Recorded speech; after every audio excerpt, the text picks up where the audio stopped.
Another 3 sets eager, but another win. What was your assessment of that? Well, for sure it was really hard playing against such an experienced player. It's never easy. So truth to be told, I wasn't really sure what my tactics should be, if I should be more aggressive or play more, patient game. But at the end, I think I made the right decision in right time and in right moments of the match. So I'm pretty happy about that, because in important, moments in second and third, I was winning points. So that's the most important thing. You guys, congratulations. You talked about just tactics. Just how much is that decision that you have to make as the match goes on, during the match, or how much is that something you talk about with Tomas before the match and kind of decide in advance? Well, we talk about tactics for sure, and I'm, prepared, but you never know what you're gonna get on court, so you have to adjust and you have to kind of really observe what your opponent is doing, especially when I thought that Angie played much differently than what she played on practice with me, and what I was expecting. For sure, she wanted me to kind of be, maybe distracted and not sure of what's going on, because she didn't play that high balls on our practice, and I felt like she wanted to use her experience and kind of trick me. But I mean, I like that because it's like a new experience for me, and you're not gonna get that from many players, because not many players, have been on tour for such a long time. So I'm pretty proud of myself that I could, win against such a smart player.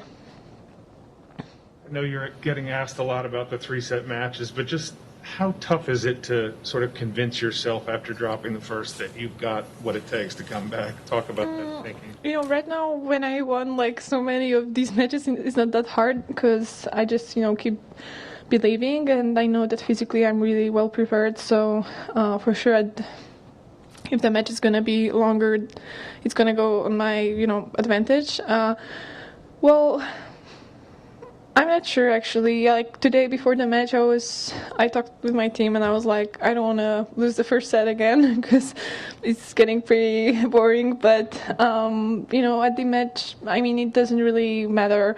You try to restart and kind of start from the beginning. Obviously, you learn from that first set and you can use that, and I think I'm doing that pretty well. But for sure, my goal is to win every set, and on my next match I'm gonna be ready to win that first one. It's not like I'm doing it on purpose. How do you feel about your serve today, this match?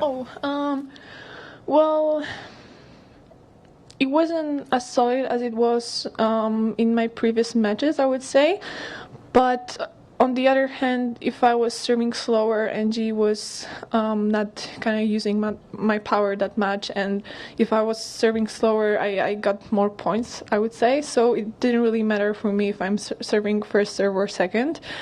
I could feel the heat today, so sometimes I felt like I could be more dynamic during my movement, but I wasn't. And I think that's the reason why I missed some serves. But still, I know I have a solid second serve, and I can always lean on that. So it's not something that gonna, cause me to panic or something, Congrats. Thank you. You mentioned that you needed to be patient in this match on court afterwards. What made you decide that you needed to be more patient? Was it the aggressive mindset maybe wasn't paying off early against Angie? She covered the court so well. For sure. I felt like I have to finish her a couple of, times to actually finish the rally. So it was really hard to play winners, especially in these conditions. If you're gonna, play too risky, you're gonna just miss the court. So, I wanted to be patient because my first goal was to play in.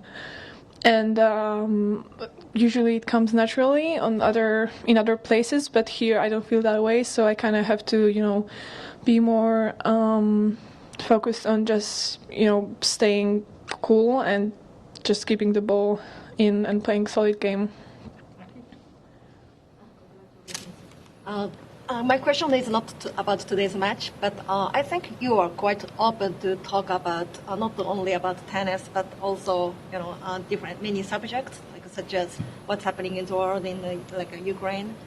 And I think like a WTA is, of course, the organization of this sport, but not only that. I think that like a philosophy of this founder of this WTA is supporting like a human rights or gender equality. So when you try to step up to talk about this kind of subjects, do you think you are encouraged by this kind of like a history of WTA or? Not really, honestly. It's my choice and my personal, views. So obviously, I'm working for WTA. So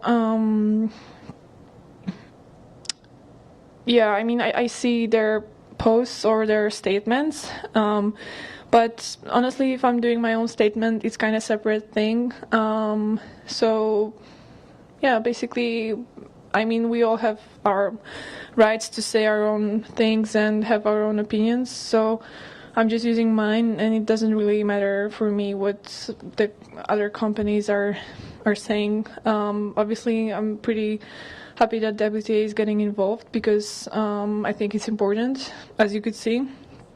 But yeah, I'm also gonna try to have some more initiative after the tournament, and it's kind of like my idea, So, so I think we should, obviously work with WTA, but also do our own thing because it's gonna spread faster than I guess.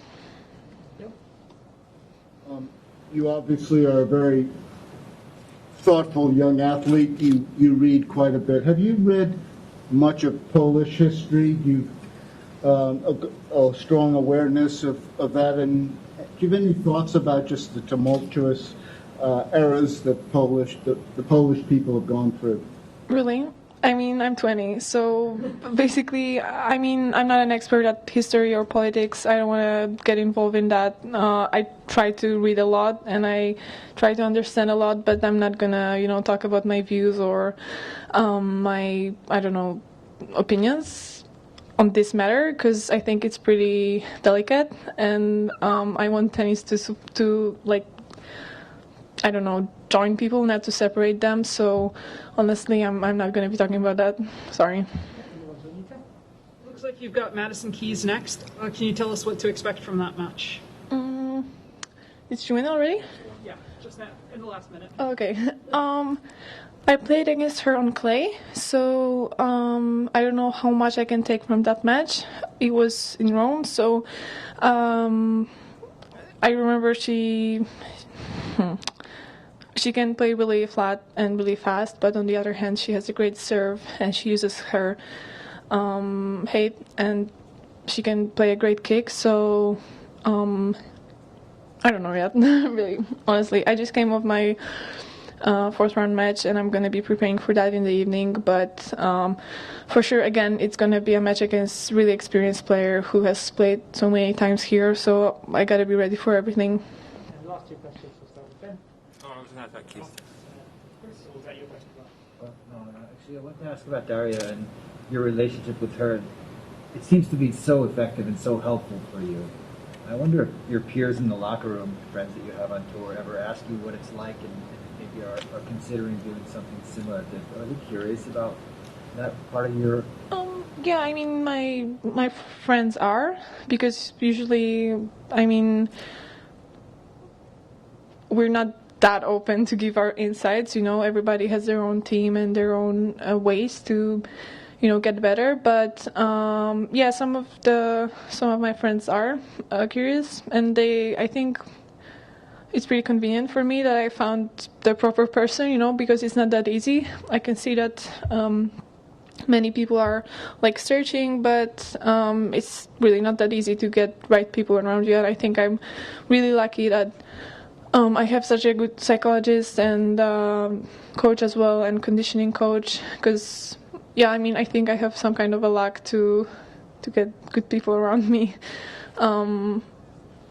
Yeah, that's all. But yeah, I mean, I don't know if they're curious. You gotta ask them. Okay, thank you very much.